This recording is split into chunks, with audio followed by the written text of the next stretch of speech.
أعوذ بالله من الشيطان الرجيم. بسم الله الرحمن الرحيم. وما كان الله ليضل قوما بعد إذ هداهم حتى يبين لهم ما يتقون إن الله بكل شيء عليم. اور اللہ کا یہ طریقہ نہیں کہ کسی قوم کو ہدایت دینے کے بعد گمراہ کر دے جب تک کہ اس پر وہ باتیں واضح نہ کر دے جس سے اسے بچنا چاہیے. بلا شبہ اللہ کو ہر چیز کا علم ہے. یہ سورہ توبہ کی 115 نمبر کی آیت ہے.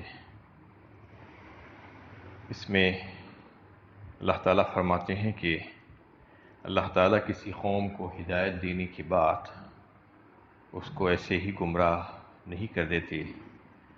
جبکہ ہدایت دیتے ہیں اس کے بعد پھر اس پر وہ ساری باتیں واضح کر دیتے ہیں جس سے اس کو بچنا چاہیے. یعنی اللہ تعالیٰ کی رضا اور ناراضگی کی ساری باتیں اس پر واضح کر دی جاتی ہیں. اللہ تعالیٰ نے انسان کو پیدا کر کے ایسا ہی نہیں چھوڑ دیا، بلکہ اس کو پیدا کرنے کے بعد اس کی ہدایت کے ذرائع بھی پیدا فرما دی. سب سے پہلے تو فَأَلْهَمَهَا فُجُورَهَا وَتَقْوَاهَا سورہ الشمس میں فرمایا کہ اللہ تعالیٰ نے انسان کی فطرت میں دونوں باتیں رکھ دی ہے کہ فجور اور تقوی، نیکی اور بدی، دونوں چیزیں اس کی فطرت میں ہیں. اس کو یہ بات سمجھ میں آ سکتی ہے اگر تھوڑا سا غور و فکر کرے تو کیا چیز اچھی ہے اور کیا چیز بری ہے، یہ فطرت میں ہے اس کی. اس کے بعد اللہ تعالیٰ نے انسان کو عقل دے کر پیدا فرمایا، عقل و شعور عطا فرمایا. دیگر مخلوقات کے مقابلے میں اس کو اکرام بخشا، اشرف المخلوقات، افضل المخلوقات بنایا. تو عقل سے کام لے اگر تو اس کو بات صحیح سمجھ میں آ جاتی ہے. تیسری بات یہ کہ اللہ تعالیٰ نے انبیاء کرام کو بھیجنے کا سلسلہ جاری فرمایا لوگوں کی ہدایت کے لیے، اور پھر آسمانی کتابوں کو بھیجا. ان تمام چیزوں کے ذریعے سے انسان کو ہدایت کے راستے پر لانے کی کوشش کی گئی. اس کو بتایا گیا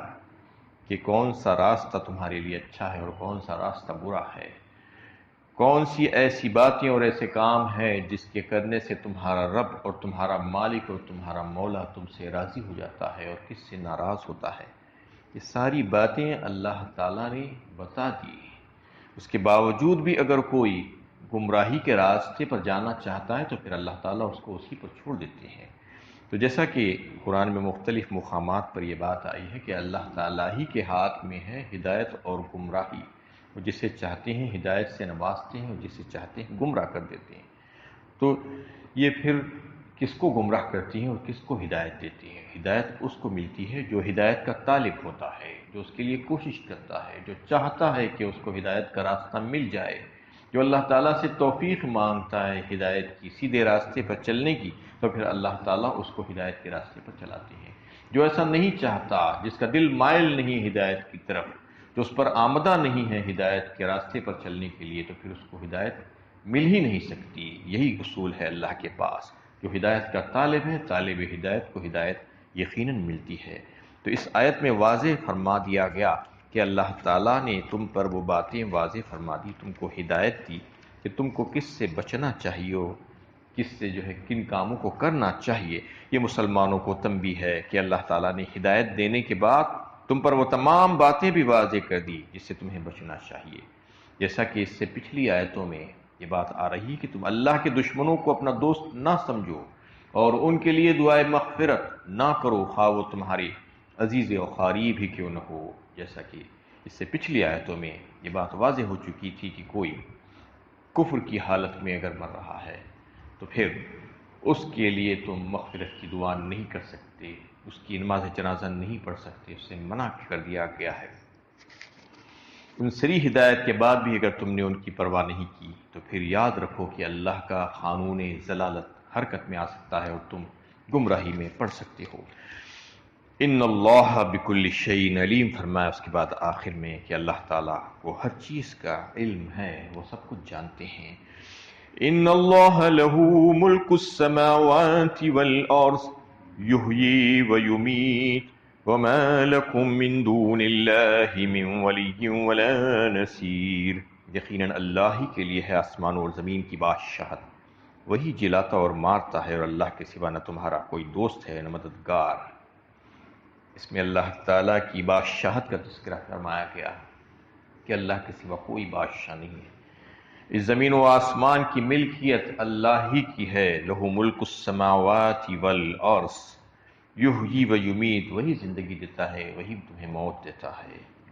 اللہ کے سوا تمہارا کوئی دوست اور مددگار نہیں ہے، کیونکہ سب بادشاہت اسی کی ہے، اسی کی یہ صفات ہے، تو پھر ظاہر ہے کہ تم اپنے سارے معاملات کو اسی کی طرف رجوع کرنا چاہیے۔ وَمَا لَكُم مِّن دُونِ اللَّهِ مِن وَلِيٍّ وَلَا نَصِيرٍ، کون ہو سکتا ہے تمہارا مددگار، تمہارا رفیق، تمہارا ساتھی، تمہارا کارساز سوائے اللہ کے کوئی نہیں۔ اس کی ہدایت پر سختی کے ساتھ تم کو کاربند ہونا چاہیے، اسی سے گہری وابستگی بھی تمہاری ہونی چاہیے۔ لقد تاب الله على النبي والمهاجرين والأنصار الذين اتبعوه في ساعة العسرة من بعد ما كاد يزيغ قلوب فريق منهم ثم تاب عليهم إنه بهم رؤوف رحيم۔ اللہ نے معاف کیا نبی کو اور مہاجرین و انصار کو، جنہوں نے تنگی کے وقت میں نبی کا ساتھ دیا اور ایسی حالت میں دیا کہ قریب تھا کہ ان میں سے ایک گروہ کے دل کجی کی طرف مائل ہو جائیں، پھر اللہ نے انہیں معاف کر دیا، بلا شبہ وہ ان کے حق میں بڑا شفیق اور مہربان ہے۔ اس آیت میں اللہ تعالیٰ کی طرف سے معافی کا اعلان ہے۔ اللہ تعالیٰ کی طرف سے یعنی ان کی توجہ اور رحمت اپنے بندوں پر جو ہے وہ بڑے شفیق اور مہربان ہیں، ان کی شفقت اور مہربانی کا تذکرہ اللہ تعالیٰ نے اس آیت میں فرمایا، اس طریقے سے کہ لقد تاب اللہ فرمایا۔ سب سے پہلے تابہ کا لفظ اس کا فاعل جب اللہ ہو تو مطلب یہ ہے کہ اللہ تعالیٰ معاف کر دے، توبہ قبول کرنے والا، رحمت کے ساتھ متوجہ ہونے والا، مہربان ہونے کے آتے ہیں اللہ تعالیٰ کی طرف سے، اس کا وسیع مفہوم ہے۔ فرما دیا گیا کہ لقد تاب اللہ علی النبی والمہاجرین والانصار، اللہ تعالیٰ نے معاف فرمایا کس کس کو؟ نبی کو اور مہاجرین کو اور انصار کو۔ نبی صلی اللہ علیہ وسلم تو معصوم تھے گناہوں سے، ان کو معاف کرنے کا کیا مطلب ہے؟ اس کا مطلب یہ ہے کہ جو اللہ تعالیٰ کے انتہائی قریب ہوتا ہے، جس کا مقام و مرتبہ حد سے زیادہ بڑا ہوا ہوتا ہے، تو اس کے ترک اولیٰ اور اجتہادی خطاؤں اور قصوروں کو بھی غلطی تصور کیا جاتا ہے، اس سے تعبیر کیا جاتا ہے، گناہ سے تعبیر کیا جاتا ہے، حالانکہ وہ گناہ نہیں ہے۔ عام حالات میں عام انسانوں کے لیے جو گناہ ہی نہیں ہے، اس کو بھی ایک گناہ سے تعبیر کر دیا جاتا ہے۔ اسی لیے نبی صلی اللہ علیہ وسلم کے واسطے یہ لفظ آیا کہ لقد تاب اللہ علی النبی، سب سے پہلے اللہ تعالیٰ نے نبی صلی اللہ علیہ وسلم کو معاف فرمایا۔ مطلب یہ ہے کہ غزوہ تبوک کے موقع پر آپ صلی اللہ علیہ وسلم سے جو بھول ہوئی تھی، مطلب یہ تھا کہ اس سے پہلے کی آیتوں میں جو بات آ رہی تھی کہ منافقین آ کر آپ صلی اللہ علیہ وسلم کے سامنے عذر پیش کر رہے تھے، جھوٹے عذر، حالانکہ ان کے پاس استطاعت تھی جنگ میں شریک ہونے کی، لیکن اس کے باوجود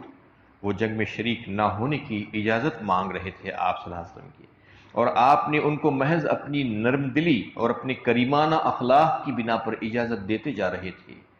یہ جو اجازت دینا تھا، اس پر بھی اللہ تعالیٰ نے آپ صلی اللہ علیہ وسلم کے تعلق سے کہا کہ یہ آپ کا جو ہے قصور تھا، حالانکہ یہ کوئی گناہ نہیں تھا۔ آپ صلی اللہ علیہ وسلم کے سامنے آ کے جھوٹے عذر پیش کر رہے تھے اور آپ سے اجازت لیتے جا رہے تھے، تو اللہ تعالیٰ نے پہلے ہی فرما دیا، اللہ تعالیٰ نے آپ کو معاف فرما دیا، آپ کی طرف رحمت سے متوجہ ہو گئے اور آپ کے اوپر مہربان ہو گئے، یہ فرما دیا گیا۔ والمہاجرین والانصار، مہاجرین اور انصار، الذین اتبعوہ فی ساعۃ العسرہ، جنہوں نے اتباع کی نبی صلی اللہ علیہ وسلم کے ساتھ اس تکلیف دہ وقت میں، اس سخت ترین وقت میں۔ تو مطلب یہ ہے کہ وہ مہاجرین اور انصار صحابہ جنہوں نے آپ صلی اللہ علیہ وسلم کی بات مان لی تھی، آپ کا حکم تسلیم کر لیا تھا اور پہلے ہی جہاد میں شریک ہو گئے تھے اول ہی، جیسا کہ اس سے پہلے آپ کے سامنے یہ بات تفصیل کے ساتھ آ چکی ہے کہ غزوہ تبوک کے موقع پر آپ صلی اللہ علیہ وسلم نے جو لوگوں میں اعلان فرمایا تھا کہ سب کو چلنا ہے، حکم عام تھا، تو اس وقت لوگوں میں 5 طبقے بن گئے تھے، جس میں کا جو ہے ایک طبقہ یہ بھی تھا کہ جن کا ذکر جو ہے اس میں آ رہا ہے آگے کی آیت میں بھی، اور اس آیت میں جو آیا ہے کہ وہ جو پہلا طبقہ تھا تو وہ لوگ تو وہ تھے جو بلا کسی تردد کے اللہ کے نبی صلی اللہ علیہ وسلم کے حکم پر لبیک کہے اور فوراً شریک ہو گئے۔ تو پھر جب وہ لوگ اول ہی شریک ہو گئے تھے تو پھر ان کی معافی اور ان کا قصور کا کیا معاملہ تھا؟ تو بتایا جاتا ہے کہ اللہ تعالیٰ نے ان کو گناہوں سے بچا لیا، ان کو جو ہے ایسے کام سے بچا لیا جن سے اللہ تعالیٰ ناراض ہوتا ہے، تو اس کو بھی یہاں پر گناہ سے تعبیر کر دیا گیا، یعنی گناہوں سے بچا لینا بھی اللہ تعالیٰ کی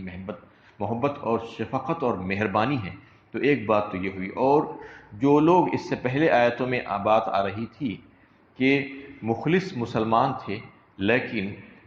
ان کی جو ہے کاہلی اور سستی کی وجہ سے وہ جہاد میں شرکت نہیں کر پائے تھے، ان کے اخلاص میں کوئی کمی نہیں تھی،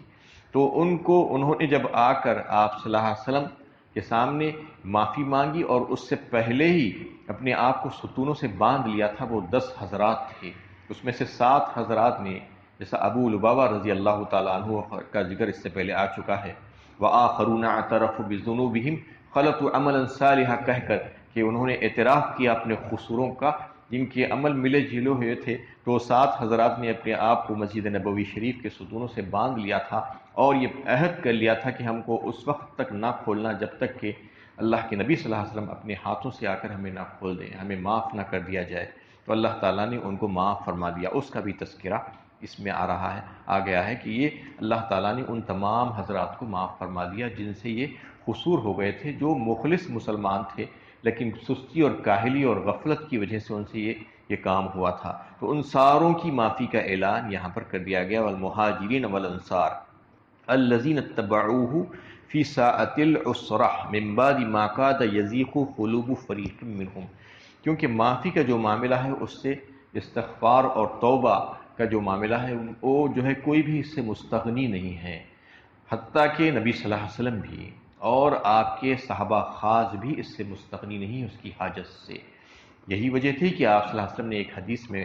یہ بات ارشاد فرمائی کہ میں بھی روزانہ اللہ تعالیٰ سے 100 مرتبہ استغفار کرتا ہوں، جب آپ صلی اللہ علیہ وسلم معصوم ہیں، معصوم ہونے کے باوجود آپ سے گناہ ہو ہی نہیں سکتا، پھر بھی اللہ تعالیٰ سے معافی مانگتے ہیں، توبہ کرتے ہیں، استغفار کرتے ہیں۔ تو ہم گنہگاروں کو کتنی بار توبہ اور استغفار کرنا چاہیے اللہ تعالیٰ سے، یہ بات اس سے واضح ہوتی ہے۔ اور پھر اللہ تعالیٰ نے قرآن کریم میں مختلف مقامات پر جو ہے یہ بات واضح فرمائی، جیسے سورہ فتح میں 26ویں پاری میں بات بتائی کہ لِيَغْفِرَ لَكَ اللَّهُ مَا تَقَدَّمَ مِن ذَنبِكَ وَمَا تَأَخَّرَ وَيُتِمُّ نِعْمَتَهُ عَلَيْكَ، اللہ کے نبی صلی اللہ علیہ وسلم سے مخاطب ہے اور فرمایا جا رہا ہے کہ تاکہ ہم آپ کے گناہوں کو بخش دیں اور معاف فرما دیں اور آپ کی مغفرت فرما دیں جو اگلے اور پچھلے گناہ آپ سے جو ہوئے ہیں۔ لِيَغْفِرَ لَكَ اللَّهُ مَا تَقَدَّمَ مِن ذَنبِكَ وَمَا تَأَخَّرَ وَيُتِمَّ نِعْمَتَهُ عَلَيْكَ، اور آپ کے اوپر اپنی نعمتوں کو تمام کر دے۔ کون سے گناہ آپ سے؟ جیسا کہ میں نے ابھی آپ کے سامنے عرض کیا،